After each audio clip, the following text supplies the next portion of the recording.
Realmente a gente se preocupa bastante com a informação, até porque a gente passou essa informação de forma correta e a imprensa colocou como 7 mortes. Não houve essas 7 mortes, houve apenas uma morte, que foi uma fatalidade.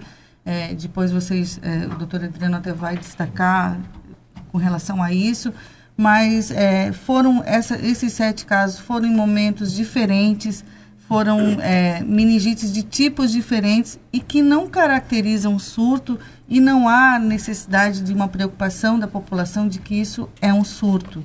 Então, a gente tem procurado tranquilizar a população quanto a isso, assim como várias outras doenças, e principalmente no momento em que a gente está de um clima úmido, onde a proliferação de bactérias e vírus é muito maior, há a possibilidade não só da meningite, mas de todas as outras doenças, e destacando principalmente a necessidade da prevenção, a necessidade das crianças estarem com a sua vacinação em dia. A gente tem todos os insumos que o SUS disponibiliza nas nossas unidades de saúde.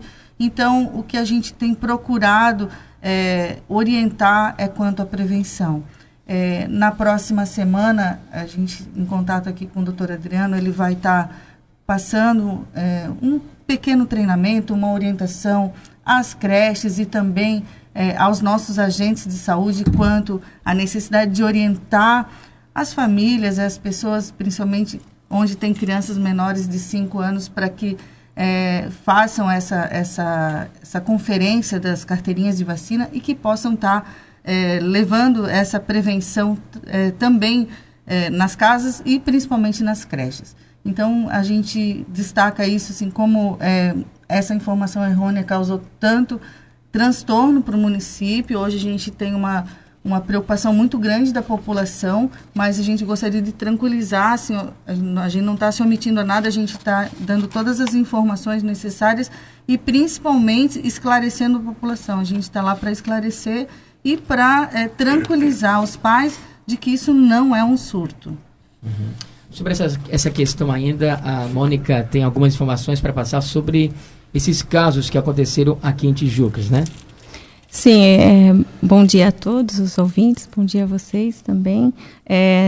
Eu gostaria de destacar também que esses casos eles vêm ocorrendo desde fevereiro, que não só foram casos de diferentes agentes, né, que houve a meningite, mas também de períodos diferentes, de bairros diferentes, e destaco que isso não é um surto, não é considerado surto.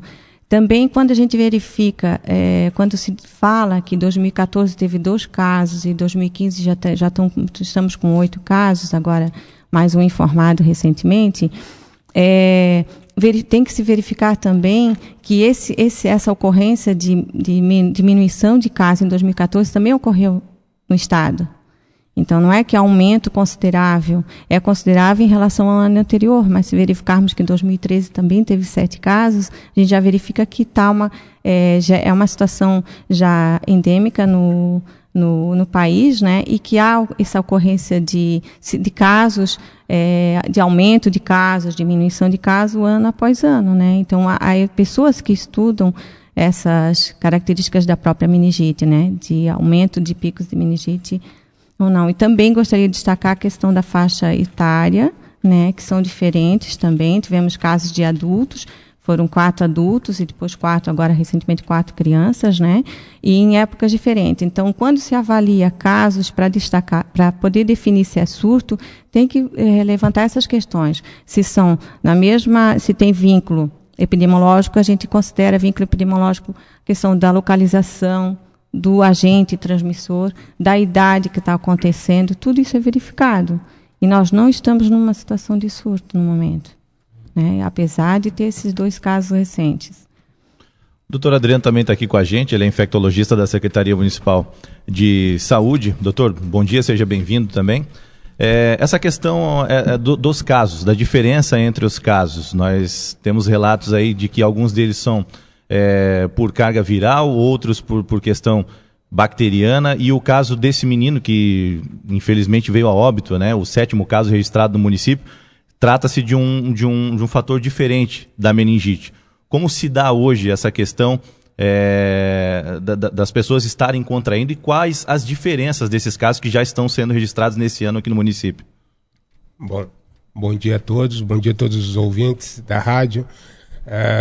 Como a Mônica e a própria secretária Adriana ressaltou, importante sempre a gente não perder o nosso foco. Então, a tendência é o que? A gente diminui, a gente só aumenta a nossa atenção quando tem realmente um caso de morte.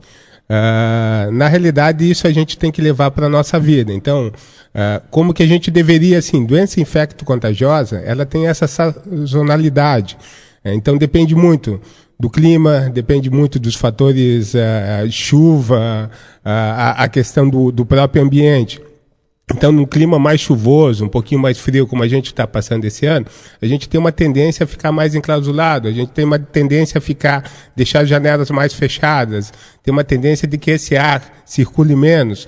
A gente não tem o hábito, a gente só tem o hábito de lavar as mãos, de ter todas aquelas etiquetas da tosse, de não colocar a mão na frente quando espirra, de estar procurando colocar, espirrar ou tossir com a questão da dobra do cotovelo, só quando acontece um caso de letalidade. A gente tem que levar isso para a nossa vida. Então, da mesma maneira como muitas vezes, quando vê um acidente, a gente lembra que está sem cinto de segurança, a gente coloca, a gente tem que fazer isso o dia a dia, a gente tem que essa prevenção tem que ser diária. E fazendo a nossa parte, tem de uma diminuição, ou de repente um não aumento. Fatalidades vão sempre acontecer, certo? Então, mas a gente tem que fazer a nossa parte. Então, como a gente poderia evitar? Então, primeira coisa, manter o calendário vacinal, sempre. Então, isso é importantíssimo. A medicina desenvolveu ao longo do tempo, com essa questão de vacina, de prevenção, diminuiu muito a mortalidade. Então, a gente tem que usar isso sempre a nosso favor. Segundo, tentar, como a etiqueta da tosse, manter os lugares arejados, iniciou os sintomas, começou a piorar, procurar o médico, entendeu? Então, tem que procurar, tem que ser avaliado pelo médico. E aí ele vai estar dando os devidos encaminhamentos. No caso específico, é sempre com grande pesar que infelizmente, a gente está falando aqui por conta disso, fatalidades acontecem. Então, no caso do pneumococo específico, uma bactéria que tem uma letalidade alta, muito mais alta em crianças, e ela gera, muitas vezes, se não leva a letalidade, que chega a quase 40%, muitas vezes a questão da própria sequela é muito importante. Então, mais de 60% dos pacientes que não morrem, eles ficam com algum tipo de sequela. Então, é uma bactéria que tem um poder de destruição, uma letalidade alta mesmo. Então, fatalidade, infelizmente, acontece. Sobre a questão da imunização da vacina, né, para meningite, no caso específico dessa criança, desse menino, o que é disponível na rede pública de saúde de vacina para meningite, ela também abrange esse caso específico ou não? Abrange. Então, hoje a vacina da pneumococo, então a pneumococo conjugada com 10, ela protege contra os 10 sorotipos mais frequentes. Chega a 100% de proteção dos sorotipos responsáveis por meningite em criança. Chega em torno de 80% dos responsáveis em adultos. É uma vacina, por ser conjugada, a princípio ela não precisa mais, ela faz a primeira dose com 2, segunda dose com 4, com 6 anos e depois reforço com 1 ano e meio. Eu falei 2, 4, 6 e 1 ano e meio. E 15 meses, né? Então, na realidade, o que a gente tem que... A relação, que ela não precisa ser repetida, como a do adulto, que a gente tem que repetir isso de 3 a 5 anos, tem que estar repetindo. A pneumo 23, que acaba protegendo os 23 sorotipos mais frequentes. Só que no nosso meio a gente tem quase 100 sorotipos diferentes do pneumococo. Então, às vezes, esses são os mais frequentes, mas não quer dizer que, de repente, venha a ter um outro sorotipo que possa ser acometido. Tem uma reação cruzada, tem uma imunidade cruzada, importante, sim, mas a gente não consegue, no geral, tá protegendo sempre. É 100%? 99% de proteção. Em relação à vacina, mas essa vacina do consultório particular, ela é mais eficaz.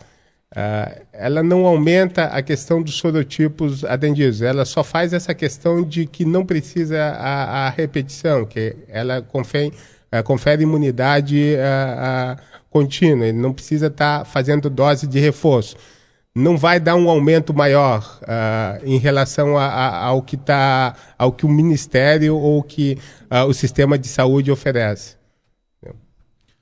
A gente conversava até antes do início da entrevista, doutor, um dado que é importante também de ser ressaltado, é que outras doenças relacionadas também depois, né, a criança principalmente estar contraindo a meningite, ela também pode piorar um pouco, né, dificultar um pouco mais essa imunidade na própria pessoa, né? Sim. Então, como eu falei, um dos fatores importantes é a idade da criança menor que 10 meses. Menor que 6 meses é muito maior, por conta do próprio sistema imunológico dela estar em desenvolvimento. Óbvio que tem algumas outras doenças que acabam agravando. Então, como a gente estava falando, quando acontece um fato, ela nunca é de um fator só. Então, normalmente é multifatorial.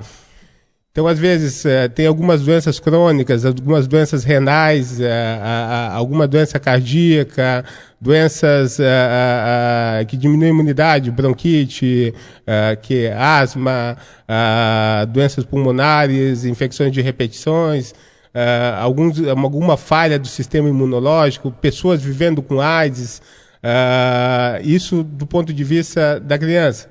No idoso, o fato de ele estar envelhecendo também diminui o sistema imunológico. Então, ele se torna também um paciente possível de estar suscetível a essas infecções. Então, todas essas doenças que eu falei, pessoa vivendo com AIDS, doenças renais crônicas, doenças cardíacas, a própria anemia falciforme, são todos pacientes que necessitam manter essa profilaxia vacinal, manter o calendário vacinal em dia, né? E nesses pacientes adultos, aí esses pacientes têm que fazer a vacina de em torno de 5 em 5 anos, tem que ser repetidas para a pneumonia. Lembrando que todas elas são disponíveis hoje na rede pública de saúde, né? Todas são. Ok, nós queremos agradecer aqui, o espaço até ficou curto, né? Com o infectologista Dr. Adriano Vicente, a Mônica Guedert, a Silvana Cipriani e também a secretária Adriana Porto Faria. Só para esclarecer, já que as redes sociais daqui a pouco vão dizer, né? Então a gente vai aqui só para esclarecer essa questão. A gente infelizmente pegou o caso desse menino que faleceu aqui em Tijucas para estar esclarecendo a população, né? Que infelizmente foi uma exceção à regra, né? Essa morte dessa criança.